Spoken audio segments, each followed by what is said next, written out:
I'm a big fan of the philosophy to make music everywhere, as this Andrew Huang shirt shows, and the Novation Circuit and the MC-101 both allow you to do that easily and effectively. They are both small and adorable. They are both laid out somewhat similarly, and they both sound surprisingly good for their size and price. And they allow you to make music anywhere you want, whether it's in your studio, on your couch, or out and about. And for that, both of them are pretty awesome.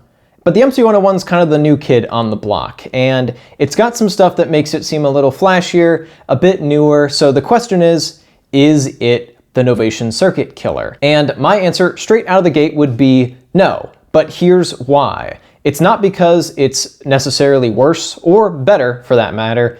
They're both different, and different people will have different priorities in what they want in a workstation. So the goal of today's video is to essentially inform you on what the differences between the devices are, what they excel at, what they're not so good at, and hopefully by giving you all this information about their differences and similarities, you'll be able to make a judgment call for yourself which one will be the right fit for you. And I'm going to break their differences and pros and cons down into several categories. And for the time being, let's leave aside price. We'll come back to that. But first of all, let's talk about the category of workflow. And I want to say, first of all, that for some people, this is not a big deal. Some of you will be perfectly happy to just learn whatever is put in front of you, get used to it, get intimately familiar with how it works, and go from there. And I definitely respect that. But at the same time, different people have different styles of working and different styles of creation, and different platforms will lend themselves to those different styles. And so, in my opinion, when you're talking about workflow for the size, because jamming an intuitive workflow into a small device is kind of inherently difficult, in my opinion, the Circuit is much better than the 101 for workflow for its size. Making music on the Circuit is pretty much effortless. The pad layout makes a screen unnecessary. The pads are the screen, and because it's made by the same company that makes Launchpad, it has that clip-based workflow and that pattern-based workflow. It allows for very agile jamming, and it allows for easy editing of different parts. And the 101 tries to emulate some of the pattern-based workflow of the Circuit, but it's a little clunky. And some people may say it's better because it allows you to have long segments that are just long and unbroken, but there's a lot of tabbing through different sections, and switching between clips is a few button presses away, so it can be kind of slow. Whereas with this, all of your patterns are all laid out in one window. In addition, because it has more pads, you can play and edit a melody or a chord progression or whatever in the same window. You can super quickly and easily adjust things like note length, velocities, even micro steps, so you can have stutter effects or intentionally off-the-grid timing. And this also allows you to do off-the-grid timing, but adjusting parameters of individual notes and editing that stuff requires a bit of menu diving, a bunch of switching back and forth with these buttons, and it's generally a bit more of a pain. And that's an issue with this device overall that for some people won't be a big deal at all, but for me is really annoying. This has quite a bit of menu diving on it. There's no way around it. Part of it's because it's so small, and part of it is because I think it over-relies on this dinky little screen, and that's frustrating. Because of that, oftentimes when I want to make a beat, I find myself just kind of naturally reaching for the Circuit. I gravitate towards it because its workflow is so much more immediate and intuitive. And for a beginner, both to electronic music production and to hardware, I think that the Circuit will be much easier to learn than the 101. However, I have heard from people who are relatively new to the scene who got started with a 101 and were able to learn it no problem and make it work for them. So take my thoughts on workflow with a grain of salt. However, I think just in terms of raw design, the Circuit beats the 101. The other major category that people are going to judge the two devices against each other on is sound quality. I'm going to break this up into two separate categories. The first is sound engine, and the second is how the songs made on these devices sound. So let's start off with sound engine. Both run on different synth engines. Roland has their own proprietary synth engine, and Novation has their own proprietary synth engine. Both sound very good, and both sound distinctive. Both have their own unique characteristics to them, and some people are going to just immediately, kind of knee-jerk reaction, prefer one over the other. Roland's sound engine allows for some very clean and polished sounds, some vintage sounds because they're Roland and they've designed a bunch of really famous synthesizers, and it allows for chromatic flipping of samples. So you can have, say, piano sounds on here that are sampled in and then distributed to the keys. Circuit can't do that. And a lot of people will really like Roland's Zen Core engine and what it's capable of. It is very powerful. I haven't really dove into editing it yet, but even just working with the stock sounds, I can definitely see its power. I think some of the sounds lean maybe a little sterile and a little bit weak, but that's purely my opinion.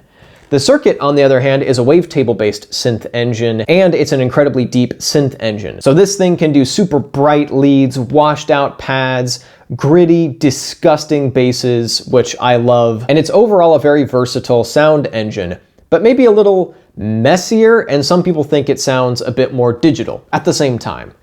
Once again, you'll find a pretty big variety of opinions surrounding the sound of each device, but I like them both for different reasons. I think because I've worked with it more and because it's kind of intermeshed with my sound, I like the sound of the Circuit a bit more. But once again, that's just me. And also there's the aspect of me being a giant bass head, and I like the Circuit's ability to do really gritty bass, which I've not found this quite as good at. But moving on to the other aspect of sound quality, which is the end result, the song that you've created with the device. In this case, the 101 blows the Circuit out of the water. And I say that as someone who has pushed both of these devices to their limits in terms of professional sounding music, and as someone who has made whole albums worth of music on the Circuit, that I think is at least good enough to stand up to anything else I've made. I've made many different genres of electronic music on this thing with a reasonable degree of quality. People seem to enjoy them, and it does sound very good. But the 101 not only has more polish just because of its synth engine, but for one giant feature that it has that the Circuit doesn't. This USB out allows you to treat this like an audio interface. You plug it into your computer, load up your DAW, and then you can do a live jam while recording all 4 tracks separately over USB, which is huge. That means that once you've done your live jam, you can actually go in and mix it after the fact and give it all of the polish and clean it up in the way that it deserves. So you can add sidechain, compression, EQs, stereo widening, distortion, reverbs, delays, and you can do your mixing through your mastering chain, and that all leads to a really high quality, studio quality result. Something that sounds like it could easily stand up to anything made just in a DAW, like this example.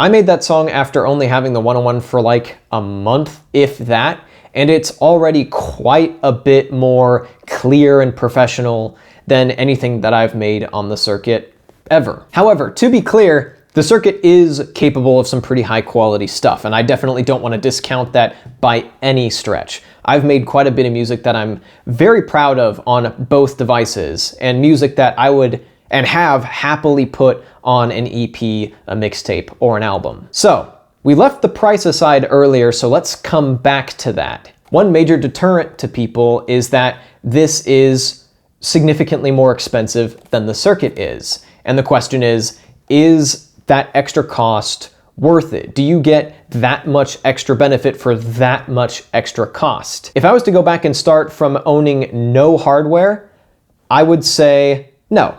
I would just get the Circuit and pocket the extra money, and that would be absolutely good enough, especially because I prefer working on the Circuit. I have more fun working on the Circuit, and it's by far the fastest way from my brain to my headphones. However, if you like the 101's smaller size and synth engine and capability of polished production, that extra cost might be worth it for you. For me personally, because I love grooveboxes and I'm in that niche on YouTube, for me, I'm glad I own both. They both serve different purposes in my arsenal of gear, and I don't regret buying either of them. But if you can only get one, hopefully that's enough information to at least give you an idea of what you're getting yourself into by buying either device. So that's it for the talking portion of this video. The rest of this video is going to be sound demos of both devices. These are all snippets of songs that I've made with these devices in the past, and hopefully they show off what they're both capable of and that they're both pretty awesome, just different.